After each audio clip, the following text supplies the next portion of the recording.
community,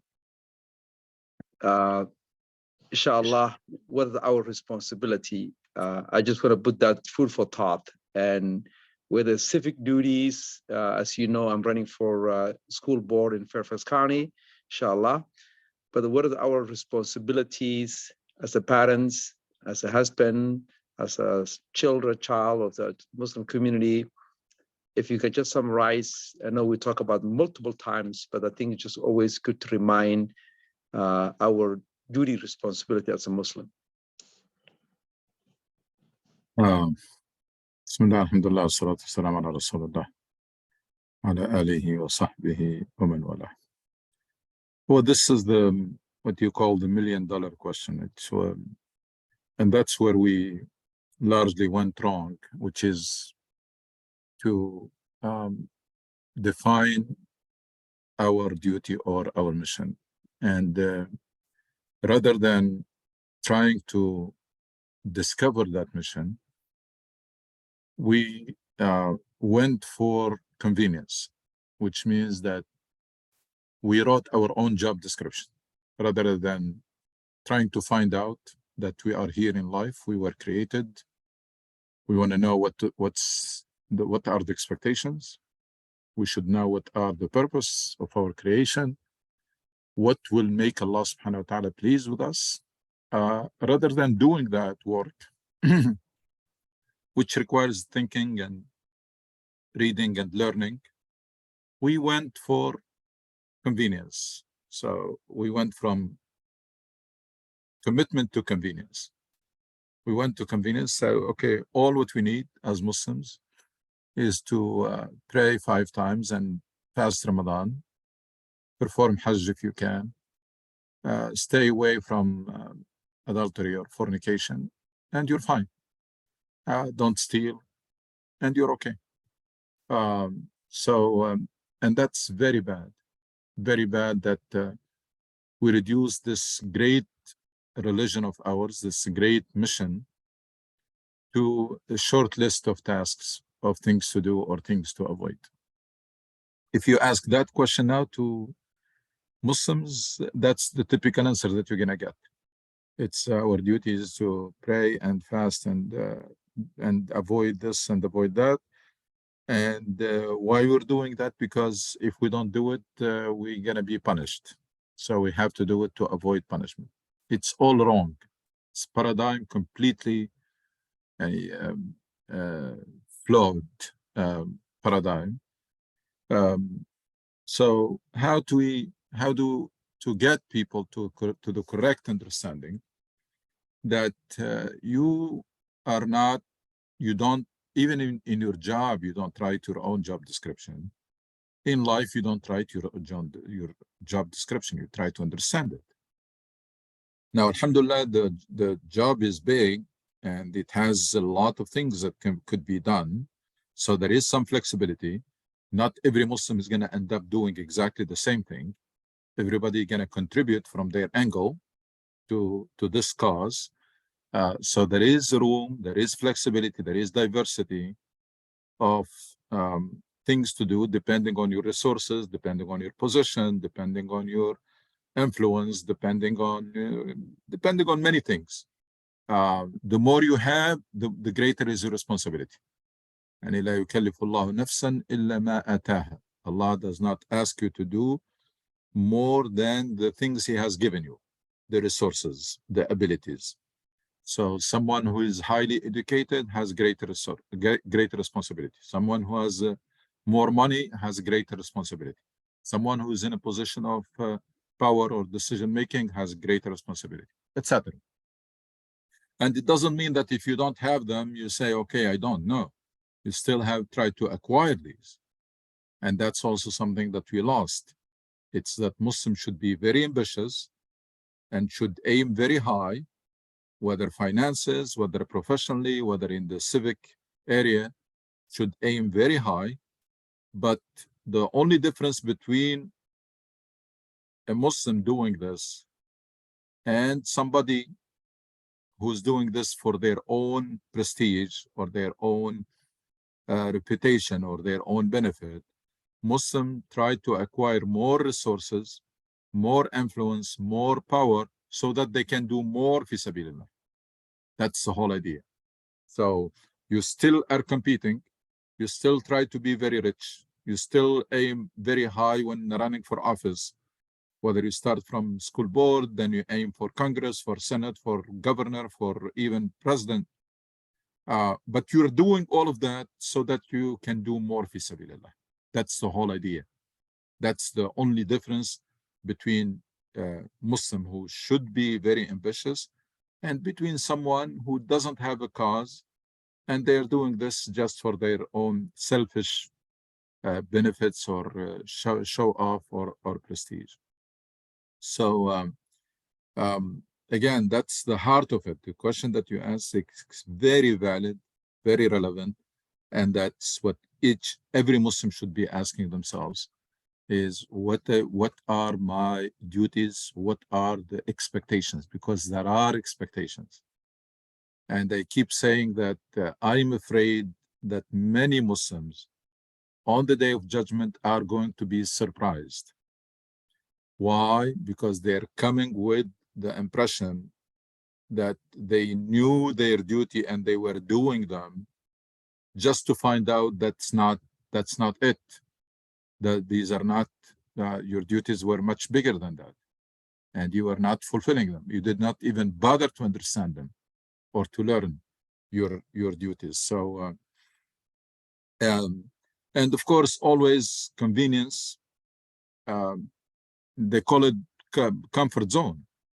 I mean, basically people, they develop a comfort zone, and it's very hard now to pull Muslim out of that comfort zone.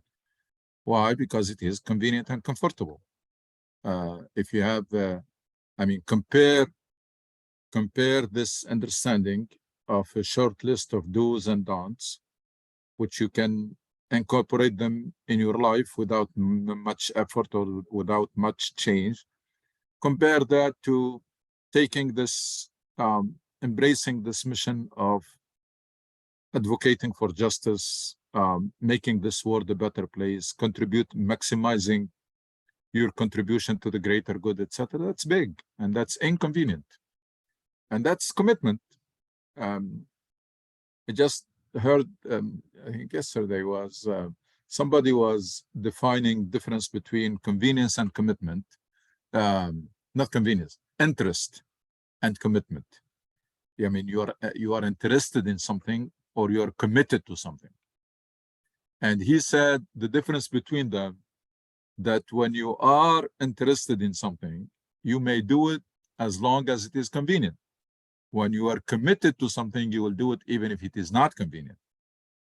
So it's amazing. I think his life coach, somebody wrote this, that the difference between interested in something and committed to something. He said that the difference is, if you are interested, you will do it as long as it is convenient. If you are committed, you do it even if it is not convenient. I'm afraid that majority of Muslims nowadays, they're interested in Islam, not committed to it. So they pick and choose, they do what's convenient. I don't blame them, because that's the understanding that was passed on from one generation to another throughout history. And unfortunately, with more centuries, it becomes harder and harder to reverse that trend. Now, I mean, how can you convince someone about this understanding of Islam as a life mission with the big goals, and that Allah has assigned you the task to fulfill that mission to the best of your ability, and to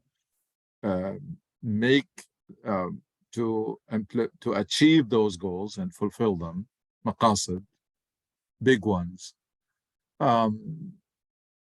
This understanding has faded over centuries, and now it's becoming harder and harder to revive it, because people simply, they have an alternative that is much more convenient. And people are under the impression, majority of Muslims nowadays, they are under the impression that they know what they're supposed to do, and they are doing it.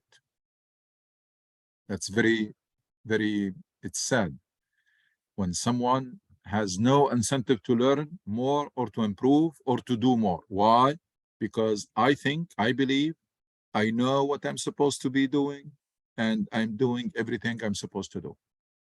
So no incentive for me to learn, neither anything about my deen, my religion, or my life, even life. That's why Muslims nowadays, they are in very bad shape when it comes to reading and learning. Statistics are embarrassing. Muslims, they do not read, simply.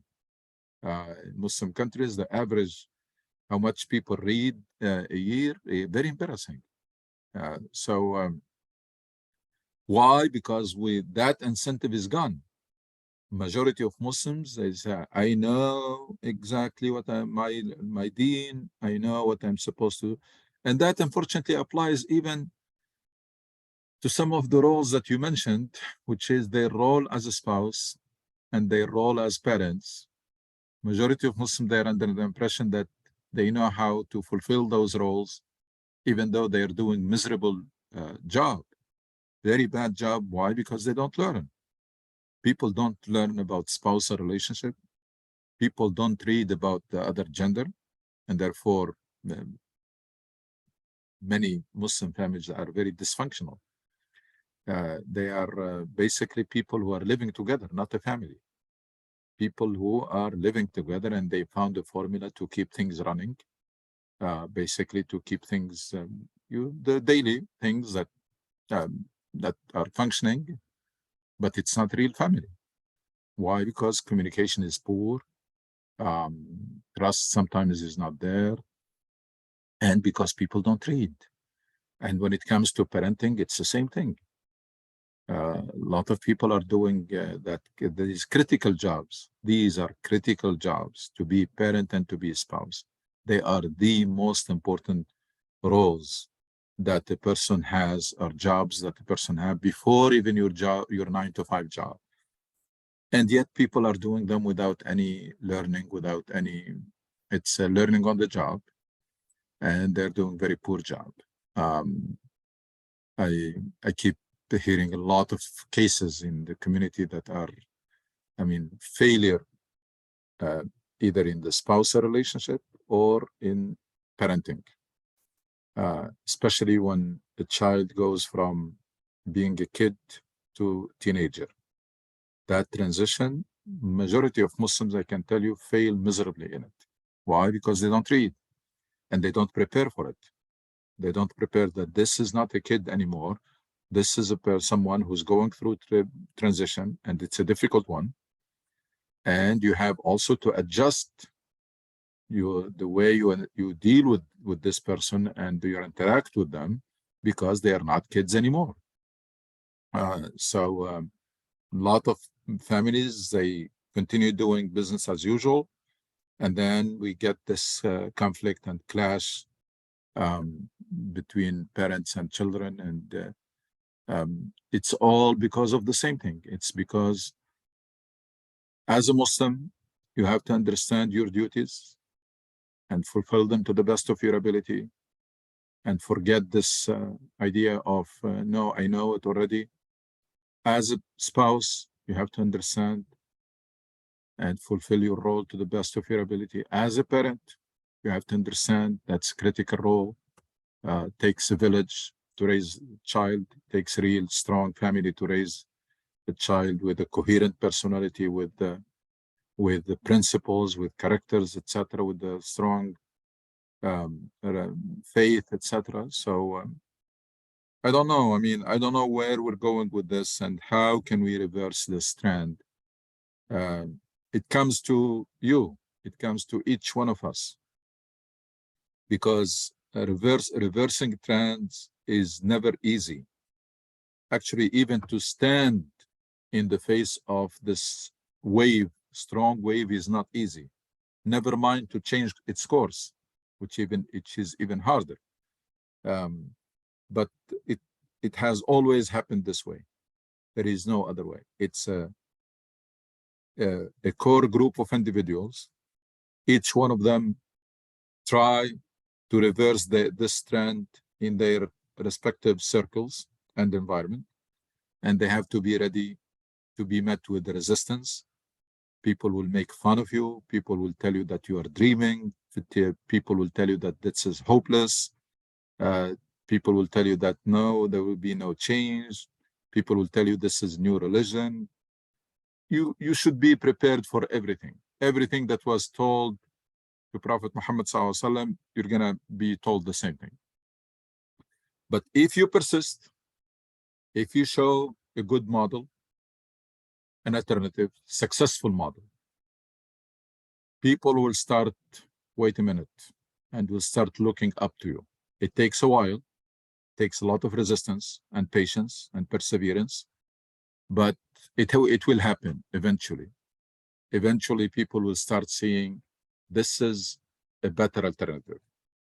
The way this person understands Islam and practicing it, the way this person conduct their lives is better than the one we have. And it takes time, because if you read the Quran, you will find that the typical response of the people who rejected any message was, this is what we found our ancestors doing, and we're going to stick to it. We're not going to change. إِنَّ وَجَدْنَا آبَاءً عَلَى أُمَّةٍ وَإِنَّ عَلَى آثَارِهِمْ مُهْتَدُونَ. Full Quran of this response. With Noah, with Hud, with everybody.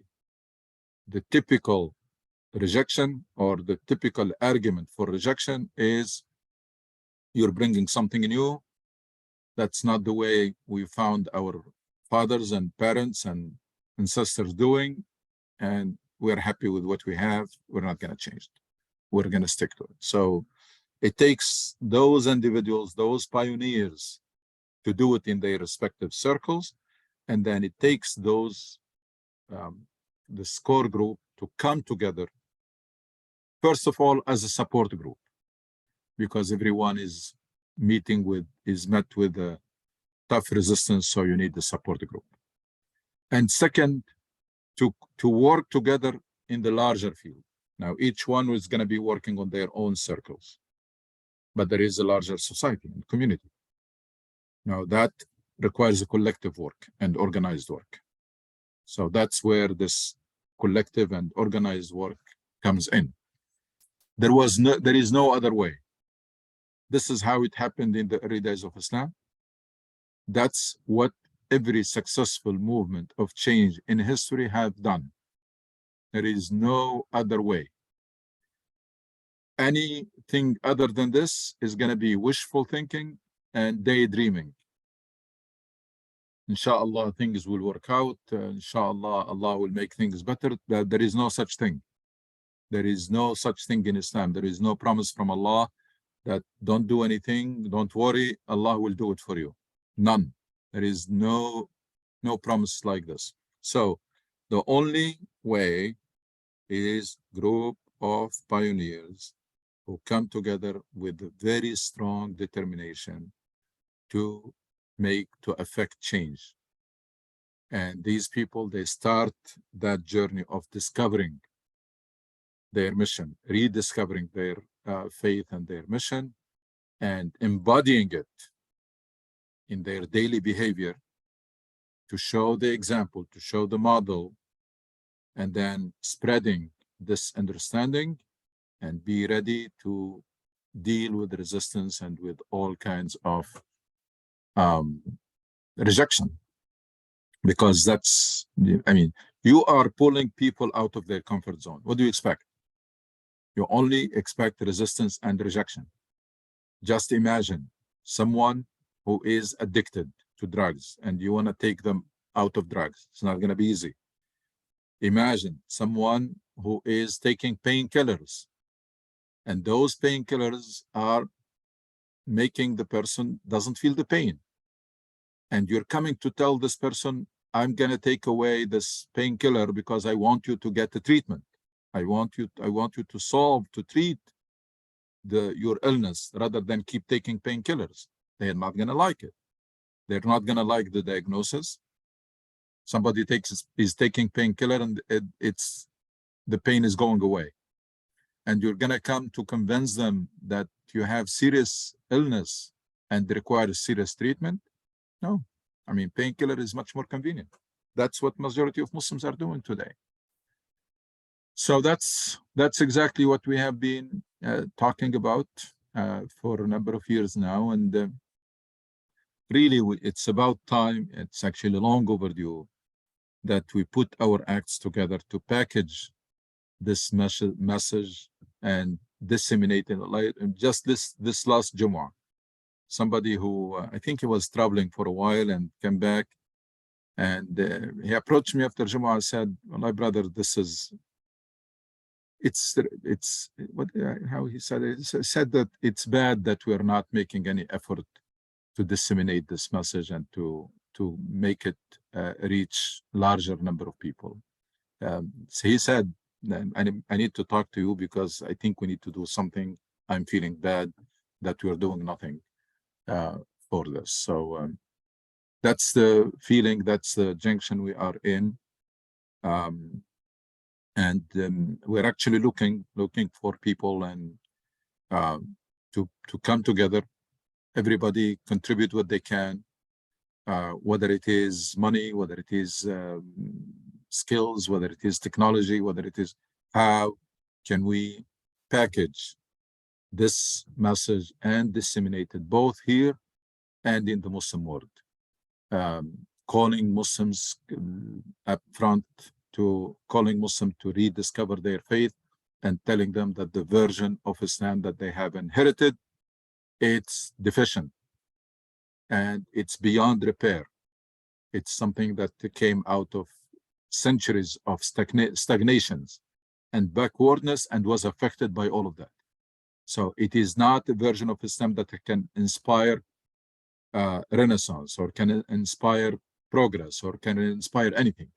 It's actually the other way around. We have, as I just said, it kills any incentive to do anything, to grow, to improve, to learn.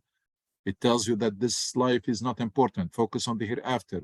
It's okay to be poor. It's okay to fail.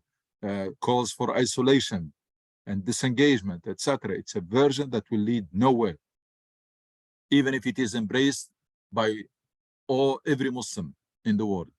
If you see, if every Muslim in the world nowadays, the 2 billion, become practicing tomorrow and start coming to the mosque, nothing is going to happen, because they're going to embrace, there are more people who are going to embrace a deficient and flawed version of Islam that leads nowhere.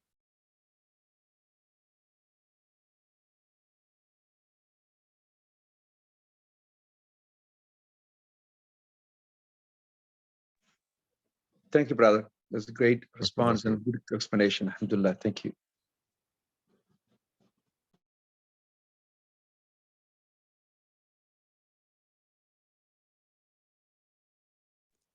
Assalamu alaikum. Wa alaikum assalam wa rahmatullahi wa barakatuh. I joined late, but I was listening to something very important that you said, Dr. Ranushi, about kids kind of moving from being kids to being teenagers, and how have a key role in educating themselves on this transition before dealing and working with their kids to help them in all aspects of life.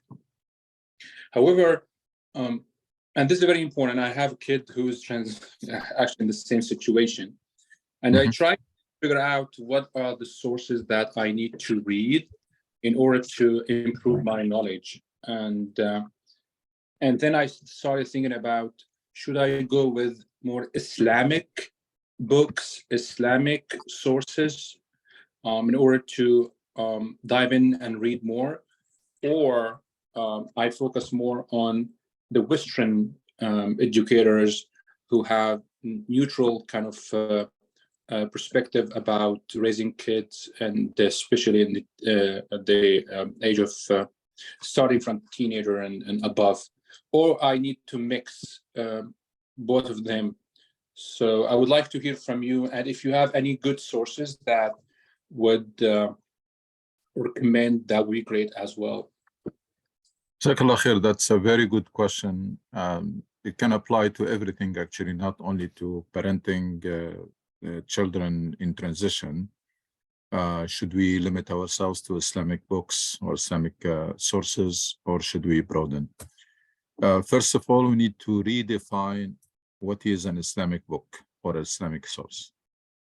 My definition is very simple. Anything that can help you become a better person, anything that can help you in this life or in the hereafter is Islamic.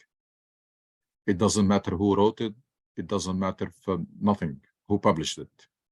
So if you can get some al-hikmah dallatul mu'min, wisdom is the lost property of believers. Wherever he finds it or she finds it, they should take it. Wherever. أينما وجدها فهو حق الناس بها. So read from everywhere, but just always read in critical, even Islamic sources. Everything is critical. Only the Quran and the authentic hadith that we try to understand. Everything else we will have, and we can take and pick and choose, or take and leave, and we can have that conversation or dialogue. No, I'm not convinced with this. So read from everywhere and filter, and use your own principles and values to filter. You may have a good book written by Western expert. You may get 80% of it, 70%. Come to the point, say you should be alarmed if your child does not have a girlfriend. So you say, no, that's nonsense. I don't, for example, I mean, that's just an example that you can say, no, that's, we have a different culture or different values. So unfortunately, there are not many good Islamic sources on spousal relationship or on parenting. We are way behind on these. These are became sciences now, and they are very advanced. So I don't think you're gonna find a lot of useful books. I mean, you can get something from any book, regardless of how, even if it is a very poor one. But there are no solid or strong Islamic books that talk deeply and scientifically, because there are some that are very emotional and very superficial, very shallow. These things now became, as I said, very advanced, and more than likely you're going to end up relying more on other sources other than Muslims. But again, the key idea here is to accept that these are critical roles, and we are not born knowing them. We have to learn them. They are acquired. So if you are at that point, you are in good shape. You are at the point you say, I am aware my child is going through transition.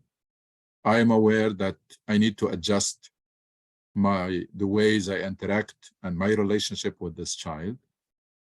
And I'm going to learn. I wish that every Muslim reach that point, because then you are on the right track. Now it's a matter of going to the bookstore or go online and start looking for sources and filter. Get someone from this book, get something from the other book, etc. So, and we can, together us collectively, we can try to find some, or compile, put together a list of good sources. But again, you don't wait for anything. Information now, it's online. YouTube is full of things like this. Internet is full of them. Go online and look and search, and with time you will develop, like, these are good pages or these good channels, so I'm going to stick to them more than others, and you're gonna drop some channels because they are not really very useful. And that applies to everything. That applies to spousal relationship, applies to your health, having that awareness of health awareness about the diet and about exercise, applies to your profession, applies to everything. So it's accepting the fact that You as a Muslim, you should be a lifelong learner. And you do that all your life, and then you know that وَمَا أُوتِيتُم مِنَ الْعِلْمِ إِلَّا قَلِيلًا.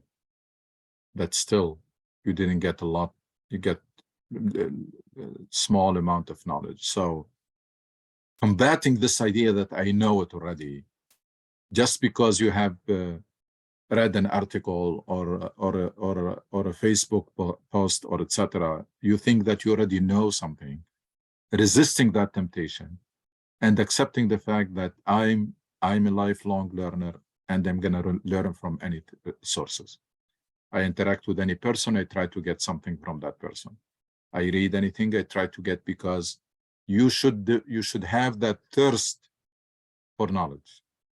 And that's the proper attitude of a believer. When Rasul says, Al-Hikmah Dallatul Mu'min, it's an amazing description, by the way. Wisdom is the last property of a believer.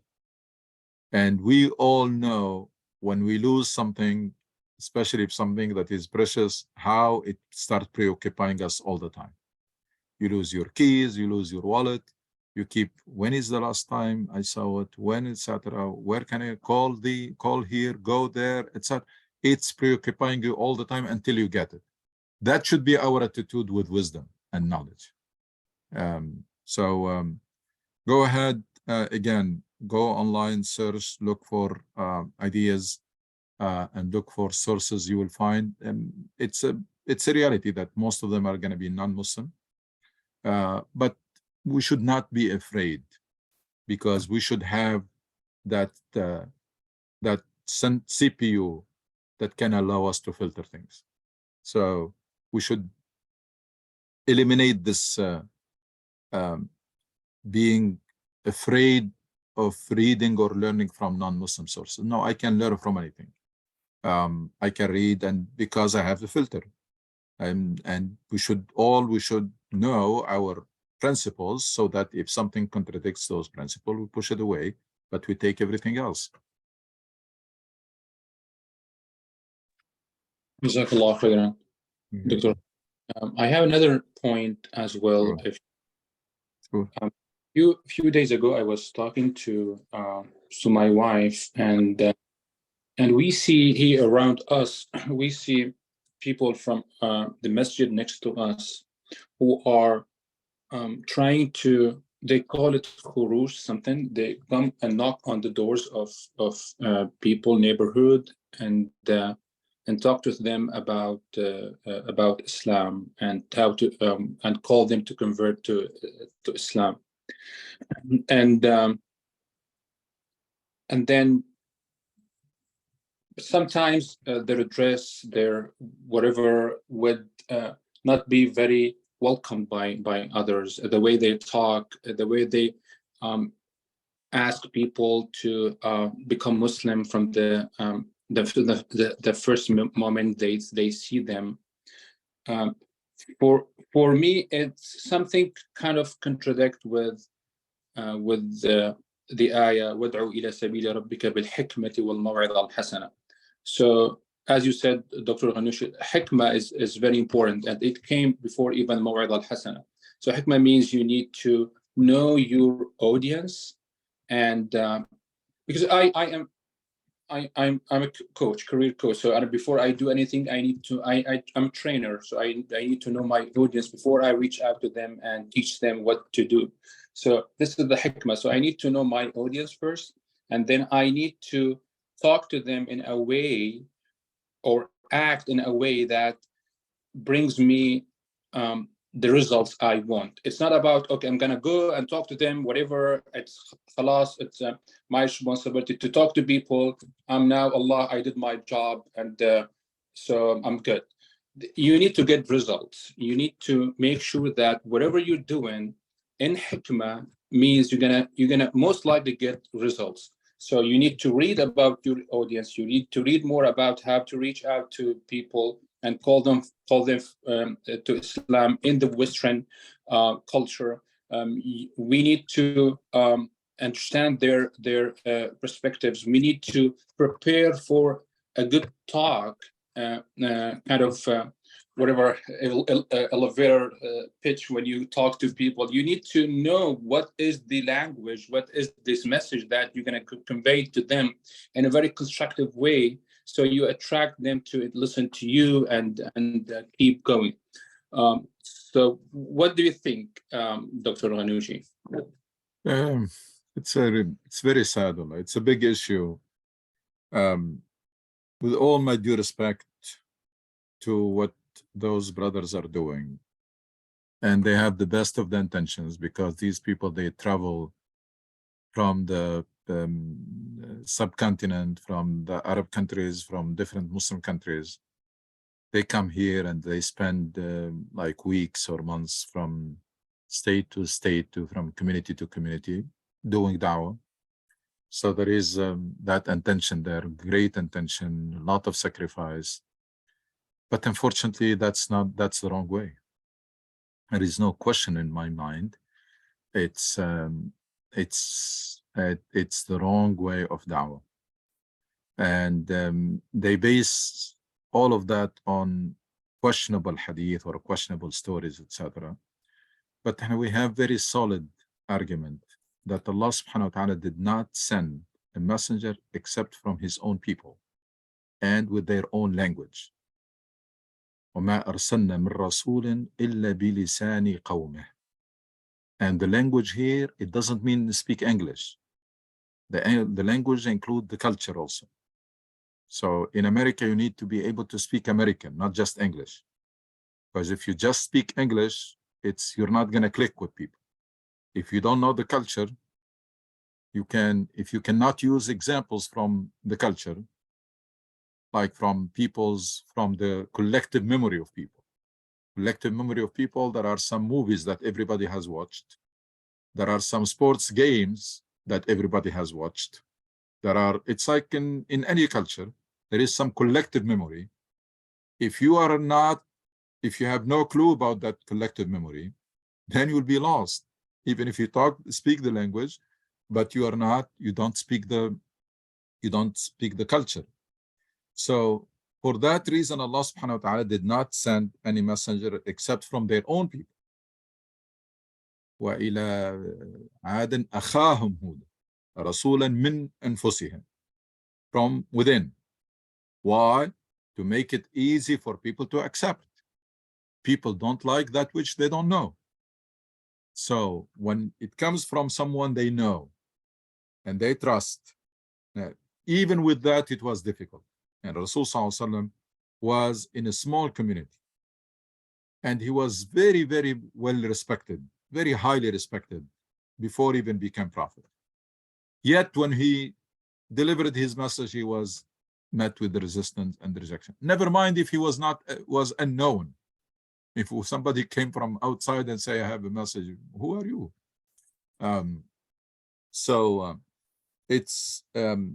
It's the wrong way. It's totally runs against the wisdom of da'wah. The wisdom of da'wah is to be living among people and one of them, so that Islam will not be perceived or received as a foreign religion.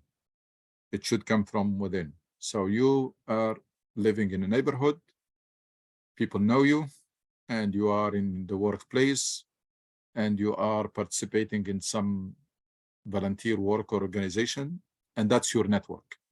These are the people, they know you.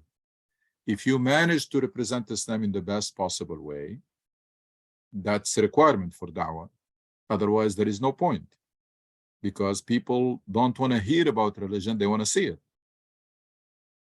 Everybody says good things about their religion, but people will wait until they see it. They say people don't care how much you know until they know how much you care. It's the forum that Yusuf alayhi salam did, when people were attracted to him because of his behavior. Inna naraka min al-muhsinin. So they came to him to ask for his help interpreting their dreams, and he took advantage of that and helped them, but also delivered the message. He said that he credited everything that, if you saw anything special in me, it's not because of the family, it's because of my religion. That's the only effective way of da'wah. So with all my due respect for the intention and sacrifice, not for the methods. The methods, I don't like them at all. I think they're very, very inefficient. And by the way, even if they succeed, let's say they went to a Muslim person or a non-Muslim and they convince them. What they are selling? They're selling very deficient version of Islam.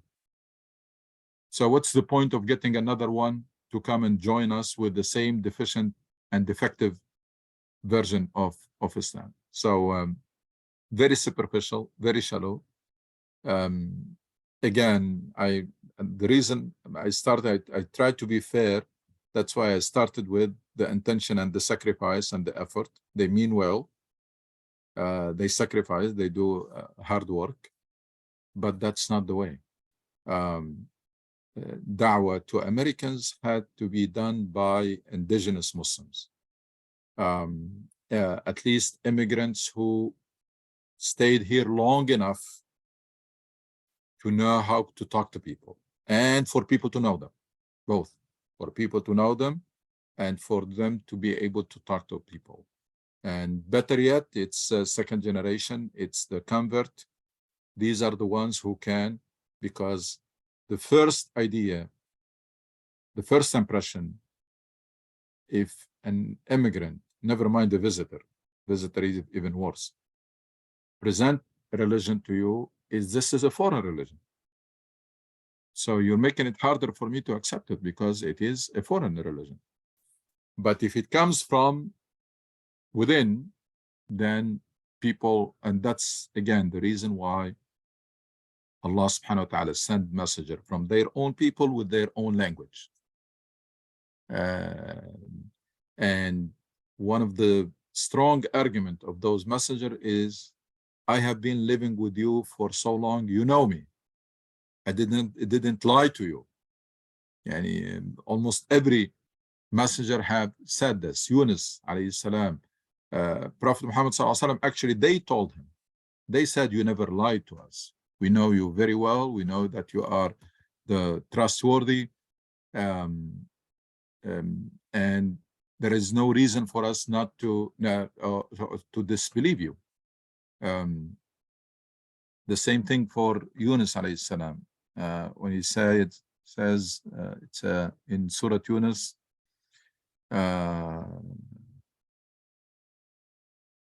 فقد لبثت فيكم عمرا من قبله أفلا تعقلون ولو شاء الله ما لو شاء الله ما تلوت عليكم ولا أدراكم به فقد لبثت فيكم عمرا من قبله أفلا تعقلون. That's Surah Yunus, verse 16. فقد لبثت فيكم. That's very strong point. I have been living with you. I never claimed this. So it's not something that I'm making up. Yeah. Yes, someone might argue that, okay, these are prophets. These are prophets to their nation. However, Muhammad sallallahu alaihi wasallam, he sent people to other nations or other could be countries or lands in order to spread Islam over there. So they were not from within the community. They were not from within the culture. However, they did very good job in calling people to Islam, and sometimes like thousands and tens of thousands and people converted to Islam because of this foreigner messenger from Muhammad sallallahu alaihi wasallam. First of all, the time is different. At the time of Rasul sallallahu alaihi wasallam, the message was born in the Arabian Peninsula, and there are no Muslims outside. Nowadays, you have Muslims everywhere in the world. So there is no need for somebody to come from outside. That's one. That's a major difference. So yes, if the message of Rasul sallallahu alaihi wasallam started now, and there is no Muslim in Indonesia, and there is no Muslim in America, and there is no Muslim, probably that's the only way. You're going to send people. But now you have Muslims everywhere. That's one. Second, even that Rasul Sallallahu Alaihi Wasallam did not do it. Rasul Sallallahu Alaihi Wasallam, he sent emissary to the leaders of other nations. But he always goes for the option of sending someone from their own people. So the way the da'wah propagated most of the time, at the time of Rasul Sallallahu Alaihi Wasallam, is someone comes to the Medina, embraces Islam, and Rasul Sallallahu Alaihi Wasallam will send him back to his tribe. So the same person who come from a tribe will be sent back. Even Medina, the Prophet did not go there until the ground was ready, where Muslims in Medina, there are some few people from Medina embraced Islam in Hajj. So Rasul Sallallahu Alaihi Wasallam sent Mus'ab ibn Umair with them to teach them Islam. But he did not migrate until the ground was ready, until the Islam became indigenous in Medina, not a foreign entity, was embraced by indigenous tribes. So whenever he had the option, the Prophet will send someone from that tribe. And yes, the companions, after Rasul Sallallahu Alaihi Wasallam traveled, and that's what they're basing, I mean, the people who are doing this khuruj, that's where they're basing their argument on. Like Sahaba died in Turkey and died in Indonesia, and they did not stay in Mecca. It's true, but it is used in the wrong context. First of all, that was the companions doing it and going to uncharted areas, places where there was no Islam, there are no Muslims. And second, that's not even prophetic. It's not like the Prophet sent people to. It was people migrated. Some of them, they did not migrate for da'wah, but they migrate for business. But when they migrated for business, their behavior attracted people to Islam.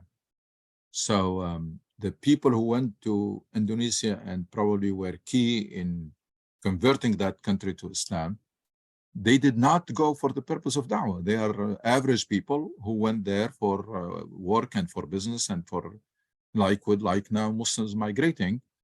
And through their behavior and interaction with people, they brought people to Islam. So it's not like they went to those countries and start knocking on doors. It didn't happen.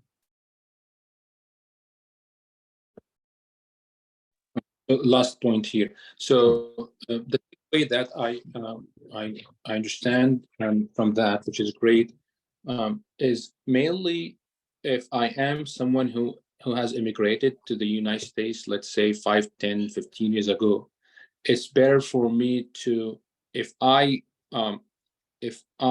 have the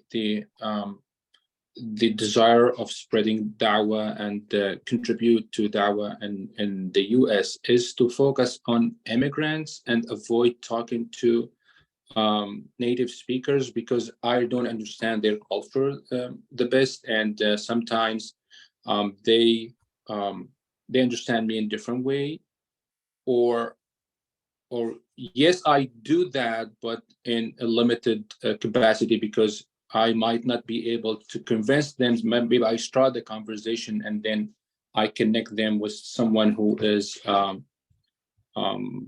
maybe was born and raised in the US, and he or she is more able to talk to them. That's a great question. Actually, you don't need to focus on anybody. Focus on yourself. Focus on yourself to develop yourself into a role model. That's one. Focus on learning the culture and the system so that you can engage effectively, because both the da'wah part of our mission requires that we understand people and culture, and the islah part, the reform part of our mission requires that we understand the system so that we can engage effectively. So what everybody should focus on is yourself. Focus on yourself to be the best version of yourself, to try to be a better person every day, to have more resources, more influence, more connection, etc. Focus on the relationships. Let the da'wah come organically. Don't put it in your mind. The da'wah, all what you need for da'wah is 3. One is develop yourself into a role model. That's the tazkiyah process. And that includes even knowledge, learning about your religion, learning about the society in which you're living, etc. So that requires knowledge. And the second thing for da'wah is relationships. Focus on building relationships and let the da'wah comes as organically as a result of those relationships. So Muslim who is good ambassador of Islam, try to be the person who is very kind, the person who is very fair, the person who is help others, person who volunteers their time, etc. The people, they need to see that compassion and kindness of Islam in action, and the honesty and everything, the whole package. As you're doing that, focus on building and strengthening and maintaining relationships, because da'wah is a relationship. No relationship, no da'wah. Because people are not going to accept anything from someone they don't know or they don't know well. So focus on building a relationship and wait for the opportunity to come. With that knowledge of your religion, with that good example, you are in a strong position to deliver the message of Islam, because you have the requirements. Because without these requirements, there is no point. Someone who is not representing Islam well, they'd better not talk about it. Somebody who has very shallow knowledge of Islam, they'd better not, because they may cause more harm than good. So focus on self-development and acquiring knowledge, both knowledge of the deen and knowledge of the reality in which you are living. And on the relationships, and wait for the opportunity to come. And it's going to come. People will be asking you. People who are close to you will be asking you. You take a break, you go to pray. Somebody's going to ask you, what are you doing? Why you're at this time always you take a break, etc. And then that's your opportunity to say that go to pray, and don't overdo it. Just do it with the right time, the right dose. So it's not like somebody asks you one question and say, let me tell you about Islam and let me tell you about everything about, no. That's hikmah al-mawad al-hasan. That's wisdom. It's talking at the right time and with the right approach and with the right dose. Now, if you find someone, for example, much younger than you, or someone, if you have still can connect them to a young Muslim American or to a convert, that's a good idea. It's never bad. But it should not be used as an excuse that I don't need to learn my religion. Anytime somebody approach me, I'm going to tell them, I'm going to refer them to the imam or refer them to somebody who has more knowledge. No, nobody is excused. Nobody, no Muslim should be in a position where you cannot explain your religion, because that's very embarrassing. It's very embarrassing that people will find out that you are following a religion that you don't understand, that you cannot articulate, you cannot explain. You don't have to be a scholar, but defining Islam for people, telling them what's the essence of Islam, what this religion is all about, every Muslim should acquire that level of knowledge. And every Muslim should equip themselves with some basic resources, like short brochures, short booklets, etc. Everybody should have that toolbox, so that in addition to what I can explain, I can also give something for people who are interested.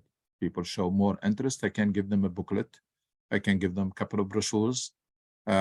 So when the process starts, you don't want it to stop. And that's why you need to be to equip with yourself with those tools. Da'wah is an art, and no relationship, no da'wah. That's why I'm totally against this idea of coming from abroad and going and knocking on doors doing da'wah. No relationship, no da'wah. People, الإنسان عدو من يكره. People hate ما يجهل, من يجهل. عدو من يجهل. People hate that which they don't know. So live among people, normal life, reach out, build, maintain, strengthen your network of relationships, and equip yourself with the tools and wait for the opportunity. But when it comes, you need to seize it. If somebody start to be curious about your behavior, inshallah, in positive way, then you should be prepared. Like Yusuf alayhi salam. The moment they came, even though they came asking for interpretation of dreams, but he took the advantage. Because why they came to him? Because he was special. His behavior was distinguished. And he took advantage of that to say that that's because of my faith. Jazakallah khairan. And it's very important that we need to work on ourselves and make sure that this is why I frame it now, to attract more than chase. So you attract people to come to you and ask about religion, ask about the manner that you deal with, and ask about the beauty of what you have, and rather than go and chase them, tell them, come and see what I have. So attract versus chase. That's the most effective way of da'wah. If that good example shows there, and it should be genuine, it will attract people, it will make people curious. And if there is a relationship that is strong enough, people will be asking questions. And there is occasion, there is Ramadan, you're fasting, Jumu'ah, you take a break, Eid, etc. I mean, the opportunity is going to come sooner rather than later. Before you know it, people are going to start. Just be prepared to take advantage of the opportunity. Assalamu alaikum, Dr. Wa alaikum Suhail. assalam wa rahmatullahi wa barakatuh. Eid Mubarak. Sorry. Mubarak. Oh, yeah. So I wanted to share my experience about the dawah. That one time during Ramadan, it happened often, but this time it was during Ramadan. I had two girls coming home to preach their gospel Memon faith. And then so they were talking about Bible, what the Bible says, and about prayer. First they said, yeah, we are here to just tell you about Jesus and why he's important in our lives. And then they quote some verses from the Bible. And I was just listening to them, and then later I shared with them. I said, yeah, we also believe in Jesus. We call him Nabi Isa, and I shared about him and his mom and what the Quran is teaching us and the commonalities we have. And then and they were very surprised and interested, and they wanted to know more, and they saw me praying, so they were asking about the prayer mat, and they're like, oh, this is, whoa, you guys pray 5 times, and then yeah, I explained, and then yeah, I had extra mat, so I gave them, and then they're like, oh, can we come back again? I said, yeah, of course. So my point is, what really fascinated me, I asked them, like, what do you do, like when do you guys go even to the church? And they're saying, oh, we call ourselves, I think I forgot the name, but something like young ministers or young scholars. Yeah. So we commute for 1 year. We go every day after school. We go to the church. We get training. We study Bible deeply, and then we go out and pray with other people and invite other people. And yeah, this concept is not so much, like you said, in maybe in an Islamic perspective, but like you said, we need to work on ourselves, and when we get the opportunity, we share it and building that relationship. But what really interested me was the fact that these people were young, and it was a very cold night, and they had this so much passion, and I was just very amazed. I was like, wow, like this kind of commitment and love is what we need, but we are not there, and it just left me feel like uh, especially young people, you know, where are our kids doing? Where are we, you know, as an ummah? And yeah, it's just It's very, baffled yeah. me. Yeah, I mean, this the level of dedication, it's really very impressive. Many groups, Mormon, Jehovah Witnesses, etc. Again, we don't even have to do anything like that.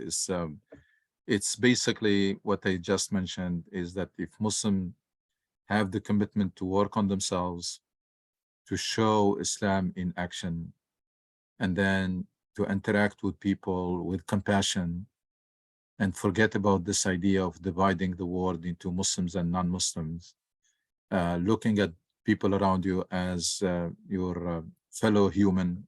They are member of the same family. We all come from one parents, and looking at them as fellow citizens, and forget about this idea of converting people or judging people, and just be yourself. Show the beauty of Islam in your behavior, the caring, the kindness, the compassion of Islam, and let it happen naturally. And it's going to happen. I mean, people, when they're close to you, they're going to ask you. They're going to ask you because there are so many opportunities in addition to your exemplary behavior, inshallah, that will attract them or make them curious. But also, a number of things will make them ask the question. Just be prepared. Just show the example and be prepared that when you are asked about your religion, I mean, the people who traveled to different countries in the world before, in the early days of Islam, they did not go to convert people. They went, as I said, many of them, they went like for business and trade and etc. But they just presented, they were very good ambassadors of Islam. So people were curious, and people ended up embracing this religion because of that behavior. And believe it or not, even though we live in a country where people tend to be honest, and people, they have a lot of ethics, work ethics, etc., but still Islam has something to contribute. If we show the kindness and the compassion of Islam, and we care about neighbors, and we care about people who go through crisis or through difficulties, and they find you there, it can really make big difference. We just have to understand our religion and our mission and do it to the best of our ability. And believe me, lots of opportunities will be created for da'wah. And the issue is going to be, are you going to be prepared to take advantage of those opportunities or not? So work on yourself, develop yourself into a role model, reach out and build relationships, and educate yourself about religion. Make yourself a very good example and very successful, because people, they want to look up to something that is better than them. Equip yourself with some tools so that when you have an opportunity, you can take full advantage of it.